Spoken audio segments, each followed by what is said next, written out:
वेद पुरुष विष्णु हर्ष गदगद होते हैं तो इस आनंद कंपन से उनके कानों की एक मणि उस ब्रह्मकुंड में गिरकर उसे मणिकर्णिका नाम प्रदान करती है।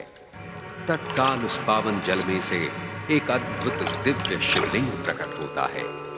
ये शिवलिंग श्री हरि विष्णु की शिव भक्ति की दिव्यता का उत्तम प्रमाण था। ओम नमः शिवाय।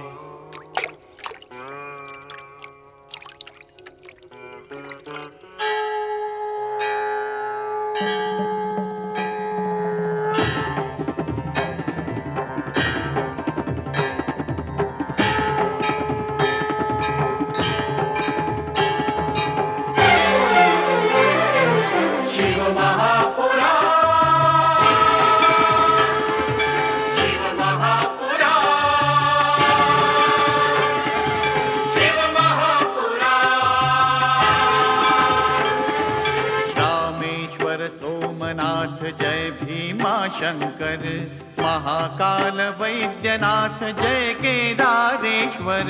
रामेश्वर सोमनाथ जय भीमा शंकर, महाकाल वैद्यनाथ जय केदारेश्वर। नाथों के नाथ की भोले विश्वनाथ की महिमा का गान।